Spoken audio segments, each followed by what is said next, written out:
right, fellow babies, welcome to Pachter Factor on SIFTD.net. If you are a Patreon patron or YouTube subscriber, thank you for all of the support. Shane appreciates it. If you can, remember, please, to link your Amazon Prime account to your Twitch Prime account. That's everybody, subscribers and not. That's free, costs absolutely nothing. Amazon pays, it's all included in your Amazon Prime subscription. So please link those two accounts. There are instructions in the show description below. Costs you nothing. Amazon pays. Stick it to them because Shane gets paid. Okay, today's question from YouTube from Pixel128. Nintendo is bringing back the Virtual Boy for Switch. When it launched in '95, it was terrible and a commercial failure. None of its games are particularly good either. Why would Nintendo or any company revive a product that is universally despised and ridiculed? You know, I think Nintendo is just doing its best to exploit its library. And to be honest with you, how many people under 30 were playing games in 1995? This is kind of a loaded question here, because if you're under 30, you were born after 1995. So the answer is 0, right? So are they going to even know if the Virtual Boy games are actually Game Boy games or Game Boy Color games or Game Boy Advance games? Like, they're going to have no idea. Or N64 games or NES games or Super NES games, they're going to have no idea. So I think Nintendo is bringing it back as a gimmick to exploit the library and put 50 games on and just have us play some fun stuff. And to be honest, it's retro and fun, and we'll all do it. I think everything Nintendo does is actually kind of borderline brilliant. I don't think this is going to be, the 500 million units sold kind of thing, but it's going to be a big success. And I don't think anybody, you're belying your age. I mean, you better be 40 or older, because if you were 6 in 1995, you probably had no clue that it was a flop. Nintendo, I think, is rightfully proud of all of its babies, all of its creations, and it's had a couple of flops. I think that much like 3D TV, I think that the special equipment, have to wear glasses or you need a 3D television and glasses, made it really hard to get sales. Virtual Boy, I think, was that people didn't want to buy it, and it was kind of uncomfortable to play, and people said it hurt their eyes. But this new thing is more like, pop your Switch in. So the Switch is going to do all the work. And the Virtual Boy, I'm sure there's obviously something going on in the device, but I bet it's $100. I mean, it's not going to be $500. And I think the idea is we've come up with a way that's less intrusive, so you don't have to crane your neck and bury your face, and maybe it can even be handled, I'm not sure. But we have a way to make games look real depth 3D. Will it work? I don't know. Nintendo fanboys love everything. At the end of the day, it's a niche product. And so Nintendo doesn't want to give up on it. Will you have 100,000 hardcore guys who buy it? 100%. Will you have 1 million? Maybe. Will you have 10 million? No way. So the answer is somewhere between 100,000 and a couple million. And it's a niche product, and who gives a shit? And if you want to try Virtual Boy games, which apparently are bad, enjoy. Why are they doing it? I think Nintendo is just trying new things. If it worked, let's say it worked. Let's say 10 million people bought it because they think it's really cool. Maybe that's the next Switch 3. Make the Switch 3 3D.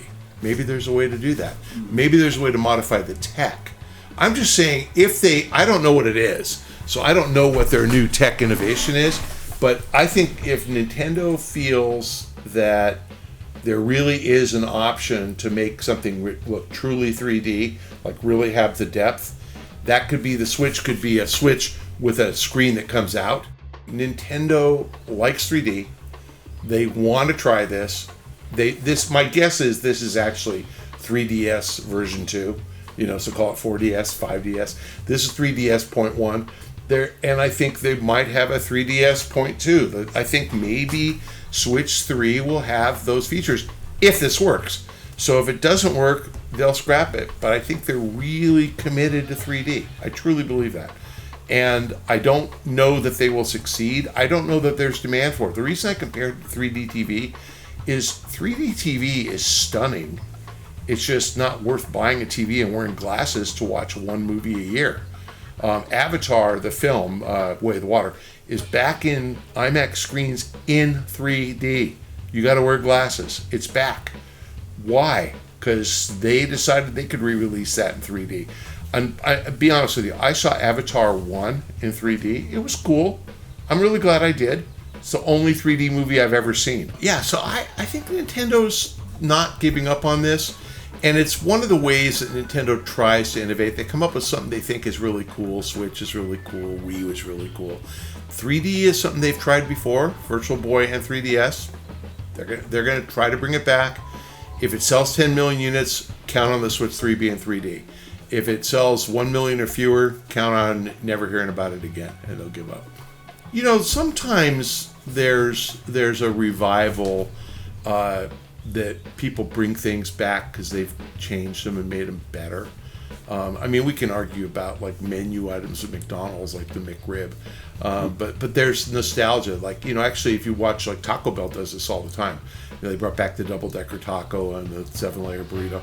It's got that nostalgia thing. I don't think they do it because it was the least popular product ever. I think they do it because they're committed to it and they think that there's a nostalgia niche that people just like. The new Volkswagen Vanagon ID, whatever it's called, you know, that was never a big seller for Volkswagen. They sold a ton of Beetles, hardly any vans, but that thing came back and it's like instantly all the guys like me who remember it as the surf van, like, I want one, you know? And I would never buy a van in my life. I would never own a van ever except that one because it just had that cool throwback nostalgia. So, you know, there's room for stuff like that, I think. But, you know, it's sort of like when I first saw the Android, the Galaxy flip phone, I was like, are you kidding me? A flip phone? Because flip phone's so old and, man, people love those things, you know, because they have the big screen. So there's always a reason. And there's something I learned in marketing in business school. There's a product called oil of Olay. And oil of Olay used to cost like $5 a gallon. And it's been around for like 100 years. And 30 years ago or so, 40, I guess I was in business school 30 years ago, 40 years ago or so, somebody came up with, what if we put it in 6-ounce bottles and charged $20? And we advertise the hell out of it and make it sound like it's a really exclusive, rich product. And they did, and it worked. So repositioning is a reason to bring back things that really weren't particularly popular or successful. So again, to our Patreon patrons and our YouTube subscribers, thank you. You're keeping Shane afloat. Anybody who has an Amazon Prime account, please remember to link that to your Twitch Prime account. You have to do that every month. There are instructions on how to do so in the show description below. It's free for you. You stick it to Amazon. You have to redo it every month. So please relink those two accounts. Shane gets an extra $250. It costs you absolutely nothing. You're sticking it to Amazon and it's free money. It's part of your subscription, so take advantage of it. If you don't, you're a chump. That's it for Pachter Factor. I will see you, my fellow babies, next week.